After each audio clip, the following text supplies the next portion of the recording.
मालूम है कि हरियाणा के गोहाना इलाके के अंदर पिछले दिनों एक दलित बच्चे की पुलिस कस्टडी के अंदर हत्या का मामला सामने आया है और उसके बारे में हरियाणा के मुख्यमंत्री ने कहा है कि वो एक सुसाइड का मामला है। इसी विषय में कल हमारे 6 विधायक और हमारे मंत्री जी का एक दल वहाँ पे ग्राउंड रिपोर्ट लेने के लिए गया था। वहाँ पे उन्होंने उसके परिवार वालों से, गांव वालों से और जो लोग भी उसके आसपास थे उन सबसे बातचीत करी है और एक फैक्ट फाइंडिंग रिपोर्ट तैयार की है।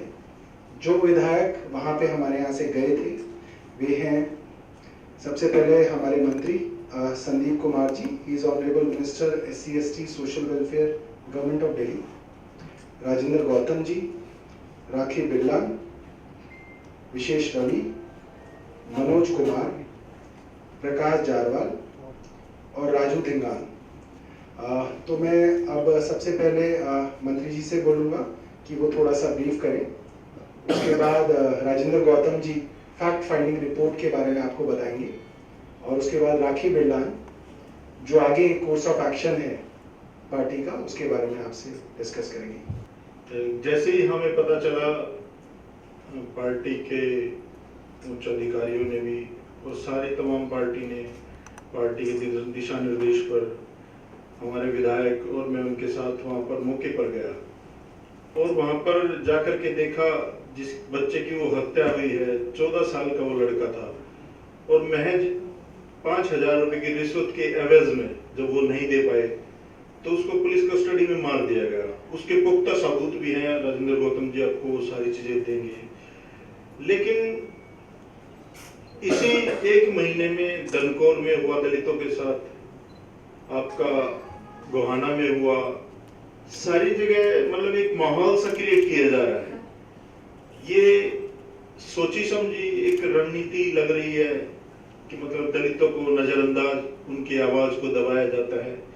चाहे वो किसी भी दिशा में आप चले जाएं, जब वहां पर हमने देखा तो माहौल ये था कि लोग डरे हुए थे और उनके घर में जहां पर वो हैंगिंग हुई थी उस बच्चे की, कह रहे हैं जो हरियाणा के CM, जबकि ऐसा वहां पर ना तो कोई लटकने का प्रावधान था ना कुछ ऐसा था कि इस तरह का वहां पर काम को अंजाम दिया जाए।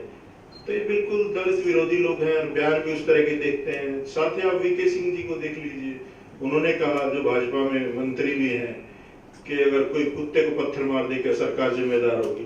तो इस सरकार में जो ये मोदी सरकार है, बहुत बड़े बड़े वादे लेकर के आए थे कि इस बार मोदी सरकार फलाना टिकड़ा, मतलब दलितों के साथ दिन पर दिन अत्याचार हो रहे हैं और प्रधानमंत्री जी कुछ बोल ही नहीं रहे। जो उनकी भाजपा की सरकार है जिस स्टेट में, वहां पर हो रहे उनके मुख्यमंत्री उल्टे बयान दे रहे हैं। तो ये तो बिल्कुल सरासर बेइंसाफी है और दलितों को इस विषय में थोड़ा निकल के आना पड़ेगा। चाहे वो किसी भी पार्टी से हो, दलितों की आवाज बुलंद करनी पड़ेगी क्योंकि हम एक समाज का एक उनका प्रतिनिधित्व करते हैं और उनके प्रति हमारी जवाबदेही बनती है। और क्योंकि हमारी प्राथमिकता सबके प्रति है, उसमें इन्होंने क्या किया, बहुत सारी पार्टियों ने अलग अलग तरीके से रिप्रेजेंटेट किया, हमें तोड़ने की कोशिश की, सबका से बांटने की कोशिश की। तो हमें एक ही चीज लेके चलनी है। बाबा साहब ने हमें दिखाया था एक रास्ता, हम कॉन्स्टिट्यूशनल एक हमारी कास्ट है, शेड्यूल कास्ट, हम सारे दलित एक सूत्र में बंध के चले और वाकई में ही आने वाला समय अच्छा होगा क्योंकि हमारे जो हाईकमान है अरविंद जी, वो दलितों के बहुत बड़े हितैषी हैं और दलितों के लिए हमेशा सोचते हैं और हमेशा हमारी टीम को वहां पर मौके पर जाने की बात भी करते हैं जहां भी बात होती है दलितों के अत्याचार होते हैं। तो ये सारा आपके संज्ञान में है, ये सारा गौतम जी बताएंगे। सबसे पहले तो इस तरह के एक्ट को मैं कंडेम करता हूँ। इस तरह की घटनाएं नहीं होनी चाहिए। ये देश को तोड़ने की घटनाएं हैं, देश को कमजोर करने की घटनाएं हैं और इस तरह की घटना से कभी किसी को कोई फायदा होने वाला नहीं है। हमारी 6 विधायक और एक मंत्री जी साथियों की एक प्रतिनिधि मंडल गोहाना गया था और वहाँ जो विक्टिम फैमिली से मिलने के बाद और वहाँ जो लोकल लोग और वहाँ के गांव के सरपंच, उन सब लोगों से मिलने के बाद जो हमने एक फैक्ट फाइंडिंग रिपोर्ट तैयार की है, जिसको हम FIR की कॉपी सहित और फैक्ट फाइंडिंग रिपोर्ट कल जब हम मार्च करेंगे, कैंडल मार्च वहाँ पे रिलीज भी करेंगे पूरी रिपोर्ट को, that is almost ready, just correction is to be made. बाकी इसमें लीगल कुछ चीजें ऐसी देखने में आई हैं, उनसे मिलने के बाद हमें पता लगा कि उस पे एक आरोप था उस बच्चे पे, 14 साल के बच्चे पे, कि उसने किसी का कबूतर चुराया है और उसके लिए पुलिस उसको सर्च कर रही है। तो उस गौतम के भाई गोविंदा उसका नाम था बच्चे का, उसके भाई गौतम ने उसको साथ लेके पुलिस को हैंडओवर कर दिया। पुलिस को हैंडओवर करने के बाद उसने अपनी माँ को सूचना दी, जो अपने पीहर गई हुई थी इलाज के लिए। उसकी माँ वहां से ट्रेन से आई, थाने गई और थाने में उसकी माँ को धमका के भगा दिया गया और पुलिस के द्वारा कहा गया कि आपका लड़का यहाँ से जा चुका है, भाग गया यहाँ से, इस तरह की बात की गई। जबकि पुलिस ने उसके भाई से पैसे की डिमांड की थी कि अगर आप 10,000 रुपए लेके आओगे तो उसको छोड़ देंगे। तो ये इस हालात में हम जितना जानते हैं, अगर किसी कोई आरोप में अगर पुलिस की कस्टडी में कोई होता है, वो पुलिस अपनी मर्जी से किसी को छोड़ दे, ऐसा प्रतीत नहीं होता, कहीं ऐसा होता नहीं है। और उसके बाद वो माँ अपने घर आती है, सो जाती है, और सुबह वो अपने झुग्गी के फ्रंट पे उसकी सिस्टर का मकान है, वो खाली, उसमें कोई रहता नहीं है। उस कमरे में वो देखती है खोल के कुंडी अंदर, तो उसकी डेड बॉडी मिलती है उस बच्चे की। उसकी डेड बॉडी पे गर्दन पे निशान है चोट के, उसके पेट पे चोट के निशान है, उसके पैर दोनों टूटे हुए हैं और उसके पैर से ब्लड, एकदम ताजा ब्लड दिख रहा है, उसके नाखून को भी खींचा गया है। ये उसकी बॉडी की वीडियो है जिसके अंदर ताजा ब्लड उसके पैरों में नजर आ रहा है। इसकी सीडी आपको प्रोवाइड करा दी जाएगी। और जब वहां से हम लोग पूरी रिपोर्ट लेने के बाद हम लोग एसपी से मिलने के लिए आए, तो SP refuse to meet us and suggested कि आप डीएसपी से मिल लीजिए। हम लोग डीएसपी से मिले तो डीएसपी ने बताया कि पोस्टमार्टम रिपोर्ट उन्हें मिल गई है और पोस्टमार्टम रिपोर्ट में उसका हैंगिंग बताई गई है। जैसा कि आज के अखबार में पढ़ने के बाद दुख हुआ, वहाँ के चीफ मिनिस्टर मनोहर लाल खट्टर जी ने कहा है कि उसका दम घुटने से डेथ हुई है। और इस वीडियो को देखने के बाद पता लगता है कितनी उसको इंजरी से, कितना उसको ब्रूटली असॉल्ट किया गया है, कितना उसकी पिटाई की गई होगी। इन सब बातों के बाद ऐसा लगता है कि वहाँ की पुलिस, चूंकि उसमें दोस्त विक्टिम फैमिली ने पुलिस पे लगाया है उसके मारने का, तो पुलिस ने मेडिकल बोर्ड को मैनेज करके एक मेडिकल रिपोर्ट बनवा ली और उसके बाद उसकी डेड बॉडी को जल्दी क्रीमेशन करने के लिए उनको धमकाया, डराया, जिसकी वजह से उन्होंने उसका क्रीमेशन भी कर दिया। और जब हम पहुंचे तब भी उनकी फैमिली बहुत बुरी तरीके से डरी हुई थी, अपनी बात भी ढंग से नहीं रख पा रही थी। अब दिक्कत यह है, आने वाले समय में आने वाली है कि केस पोस्टमार्टम पे चलेगा और पोस्टमार्टम में उसमें उन्होंने हैंगिंग दिखा दिया है अगर। और ये इंजरीज कि जब हमने डीएसपी से बात की कि उसको तो ताजी इंजरी है, वो कह रहे हैं उस पर 3 दिन पहले की इंजरी, जिसके जो इंजरी थी 3 दिन पहले की दिखाई है पोस्टमार्टम रिपोर्ट में। 3 दिन पहले की इंजरी में पैर में ताजा ब्लड तो नहीं दिख सकता, जो इस फोटो के अंदर, वीडियो के अंदर आ रखा है। तो पूरा का पूरा मामला इस तरह का है कि जैसे पूरी पुलिस ने मेडिकल बोर्ड को मैनेज करके एक नकली पोस्टमार्टम रिपोर्ट अपने फेवर में तैयार करा दी है ताकि इस केस को रफा दफा किया जा सके।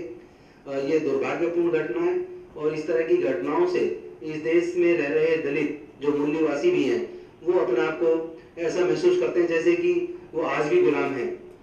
भारत आजाद हो गया और everybody is equal before the equals, among equals, equality before the rule of, there is rule of law. लेकिन उसके बाद भी हमें ऐसा लगता है जैसे कानून का शासन नहीं है और कई राज्यों में आज भी जंगल राज जैसी घटनाएं लगातार देखने में आ रही हैं। इस तरह की घटनाएं कहीं ना कहीं देश को कमजोर करेंगी और हमें बड़ा दुख है और हम ये फैक्ट फाइंडिंग रिपोर्ट पूरी कंप्लीट करके कल आपके सामने रिलीज करेंगे। अब जो पार्टी ने जो लाइन ऑफ एक्शन अपना कल के लिए तैयार किया है, मैं चाहूंगा राखी जी बताएं। Thank you Gautam ji. सबसे पहले तो मैं ये कहना चाहती हूँ कि जो बीजेपी सरकार है वो दलित विरोधी है। जब बीजेपी शासन में आई है दलितों पे अत्याचार बढ़े हैं। आज कश्मीर से लेकर कन्याकुमारी तक और हर जगह पूरे देश में दलितों पर अत्याचार हो रहे हैं। फरीदाबाद की घटना, गोहाना की घटना, कल कर्नाटक में एक जो है लेखक के ऊपर, दलित लेखक के ऊपर अत्याचार हुआ है। ये सारा इस बात की संकेत करता है, इस बात की ओर इंगित करता है कि बीजेपी सरकार रसूखदारों की, मोटे लालाओं की पार्टी है, गरीबों की पार्टी नहीं है और ना ही इसे गरीबों की चिंता है। पहली बात। दूसरी बात, अगर हम गोहाना कांड की बात करें, मैं कल वहां अपने साथी विधायकों के साथ पहुंची। ये परिवार सिर्फ सामाजिक स्तर पे कमजोर नहीं है, सिर्फ दलित ही नहीं है ये परिवार। इस परिवार में 2 जून की रोटी कमाकर खाना भी बहुत मुश्किल काम है। इस बच्चे का पिछले 12 साल से पिता का स्वर्गवास हो गया था। जब ये बच्चा पैदा हुआ था उसके ठीक 2 साल बाद इसके पिता का स्वर्गवास हो गया था। गरीबी की वजह से ये बच्चा जब तक आज तक स्कूल नहीं जा पाया, जब तक ये बच्चा जिंदा था, जब तक स्कूल नहीं जा पाया। ये एक झुग्गी में रहते थे, मजदूरी करके खाते थे। जबरदस्ती एक 14 साल के बच्चे को पुलिस ने कबूतर के चोरी के इल्जाम में पकड़ा और उसको छोड़ने की एवज में पीड़ित परिवार से, जो 2 वक्त की रोटी मुश्किल से कमा के खा रहा है, उस परिवार से उन्होंने जो है 5 से 10 हजार रुपए की घूस का जो है जबरदस्ती उन्होंने की। जब उसकी माँ ने बताया, मैं उसकी माँ से कल मिली, उसकी माँ ने बताया कि मैंने जैसे तैसे लोगों से 2500 रुपए उधार मांग के इकट्ठे करे और मैं जब अपने बेटे को छुड़ाने के लिए गई तो एक हवलदार उसने बोला, जो वहां का आईओ था, कि लगेंगे तो 5000 लगेंगे, अगर तुझे अपने बेटे गोविंदा को छुड़ाना है तो 5000 रुपए लेके आ, 5000 से नीचे अगर एक पाई भी कम होगी तो हम तेरे बेटे को नहीं छोड़ेंगे। ये कह के वो रोती पीटती, क्योंकि अनपढ़ दलित महिला है, तो रोती पीटती वो अपने घर आई और जब वो सुबह 6 बजे सारी रात ढूंढने के बाद बच्चे का दर दर भटकने के बाद जब वो बच्चे को वापस नहीं ला पाई और सुबह वापस जब 6 बजे निकली किसी के आगे गुहार लगाने के लिए, तो उसकी बहन का घर है जो बन रहा था, उस घर में एक छोटी सी रसोई है, छोटा सा मतलब रसोई से भी बहुत छोटा सा कमरा है, एक कोठरी टाइप है, उसके अंदर उस बच्चे को पड़ा हुआ पाया। वीडियो जैसे कि हमने अभी आपको दिखाया, सीडी भी दे देंगे। उस बच्चे के दोनों पैर टूटे हुए थे, गर्दन पे निशान है, पेट और कमर पे निशान है, पैरों से ताजा खून बह रहा है। और बेहद शर्म की बात है, डीसीपी एसपी माननीय हरियाणा के मुख्यमंत्री साहब कहते हैं कि बच्चे की मृत्यु फांसी लगाकर या दम घुटकर हुई है, तो फिर ये वीडियो क्या है? कहते हैं कि एक पिक्चर हजारों शब्द कह देती है, तो वो कहावत आज यहाँ पर सच हो रही है कि ये एक पिक्चर हजारों वो शब्द कह रही है। किस प्रकार से उस बच्चे को प्रताड़ित किया गया, किस प्रकार से उस बच्चे के ऊपर अत्याचार किए गए और किस प्रकार से एक दलित होने का खामियाजा महज 14 साल के छोटे से बच्चे को भुगतना पड़ा। ये कल की हमारी पूरी रिपोर्ट है। इसके बाद हम लोग सोमवार को, क्योंकि आज शनिवार है, कल इतवार तो एसटी आयोग की छुट्टी है, हम सोमवार को पीएल पुनिया जी चेयरमैन एसटी आयोग, वर्का जी वाइस चेयरमैन, उनसे दोबारा हम सारे के सारे साथी विधायक वक्त लेंगे और वक्त लेने के बाद पीड़ित परिवार, भाई, माँ और उनके परिवार में जो और लोग हैं उन्हें आयोग में पेश करेंगे, उनके साथ जाके उनकी रिपोर्ट आयोग में दर्ज कराई जाएगी। ये तो है कानूनन प्रक्रिया जो आम आदमी पार्टी कर रही है। इसके अलावा कल शाम को 4 बजे जंतर मंतर पर पूरे देश में हो रहे दलितों के ऊपर अपराध, अत्याचार का विरोध करने के लिए हम लोग एक कैंडल मार्च करेंगे कल शाम को 4 बजे। और आप लोगों के चैनल्स के माध्यम से मैं देश के तमाम हमारे दलित भाइयों को, और जो सिर्फ दलित नहीं और भी जातियों के लोग हैं जो इंसानियत के लिए इस देश में जी रहे हैं, जो मानवता का परिचय देना चाहते हैं, वो ज्यादा से ज्यादा संख्या पर वहां पर पहुंचे। आपके चैनल के माध्यम से ही गुहार है। इसके अलावा बस इतना ही कहना है कि इस देश को जातियों में मत बांटो, इस देश को टुकड़ों में ना बांटो। हम सब लोग, किसी भी जाति धर्म मजहब के लोग हों, हम इस देश के नागरिक हैं। अब ये वो देश नहीं, अब ये वो भारत नहीं रहा जो 200 साल पुराना था, जिसमें बंधुआ मजदूर थे, जिसमें दलितों को मारकर फेंक दिया जाता था, कोई पूछने वाला नहीं होता था। अब इस देश का नागरिक सभ्य है। अब इस देश का नागरिक जानता है कि किस तरह से कुछ पॉलिटिकल पार्टीज आपस में लोगों को जात के नाम पे, धर्म के नाम पे लड़वाती है और अपना वोट बैंक बढ़ाती है। बस यही कहना चाहती हूँ बार बार, बीजेपी जब जब सत्ता में आई उन्होंने दलितों को खाया है, दलितों के ऊपर अत्याचार करा है। अभी ये कतई बर्दाश्त नहीं होगा। आम आदमी पार्टी किसी जाति धर्म मजहब की राजनीति नहीं करती है, वो सर्व समाज के विकास के लिए, देश के विकास के लिए, बच्चों के विकास के लिए काम करती है। धन्यवाद।